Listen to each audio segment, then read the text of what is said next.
بڑی توجہ سے سننا، اور یہاں جتنے کھڑے الحمدللہ میں سب کو پہچانتا ہوں، ہم سب حسینی ہے کہ نہیں ہے؟ ہاتھ اٹھا کے کون ہے؟ الحمدللہ ہم سب حسینی ہیں، اللہ کا فضل ہے۔ ان کی امام حسین کی والدہ کی شان میں گستاخی کی، ایسے بات ہے جب گستاخی ہوگی تو عاشق تو برداشت نہیں کریں گے، اس کو کچہری کے حوالے کر دیا، کورٹ کے حوالے کر دیا، کورٹ نے سزائے موت دے دی، اس کو سولی چڑھا دیا، پھانسی چڑھا دیا گیا۔ اب اس کے ماننے والوں نے 14 تاریخ کو میلہ لگایا، اس کے ماننے والوں نے جو اس کے سپورٹر تھے کہ بھائی اس کو غلط پھانسی کی سزا دی، ہم تو نہیں کہتے نا، اس کو تو یقیناً یہ سزا دی، یہ تو کوئی سزا نہیں ہے، قیامت میں اس کو پتا چلے گا کہ سیدہ پاک کی گستاخی کا سزا کیا ہوتی ہے، لیکن جہنم کا سب سے بدترین طبقہ اس کے حوالے کیا جائے گا، وہاں اس کو عذاب دیا جائے گا۔ اس کے ماننے والوں نے جو اس کے سپورٹر تھے کہا کہ نہیں اس کو غلط سزا دی، لہذا اس کے سپورٹ میں میلہ لگایا جس کو بسنت میلہ کہا گیا، اور اس میلے میں پتنگ بازی کا رواج شروع ہوا۔ یہ سن رہے ہیں نا آپ لوگ؟ پتنگ بازی کی اصلیت بتا رہا ہوں کہاں سے شروع ہوئی، وہاں سے پتنگ شروع ہوا، اور وہ پتنگ ہوا میں اڑتا ہوا آپ کی چھت تک آ گیا، آپ کے ہاتھوں تک اس کی ڈوری آ گئی۔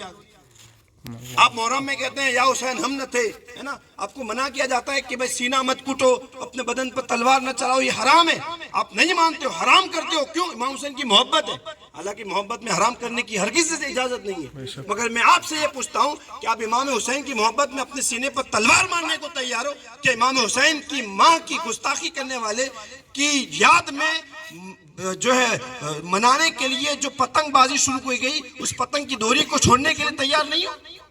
اب کہو نا ہو کہ نہیں ہو؟ جتنے تیار ہے ہاتھ اٹھا کے کہ انشاءاللہ، انشاءاللہ انشاءاللہ ہم سب حسینی ہیں کہ انشاءاللہ، انشاءاللہ امام حسین کو قیامت میں منہ دکھانا ہے کہ نہیں ہے؟ ہم قیامت میں امام حسین کے سامنے، اگر آپ کی والدہ کو کوئی برا بھلا کہے، گالی بکے، آپ برداشت کریں گے؟ نہیں کریں گے۔ اچھا جو اس کا سپورٹ کرے اس کو برداشت کریں گے؟ نہیں کریں گے۔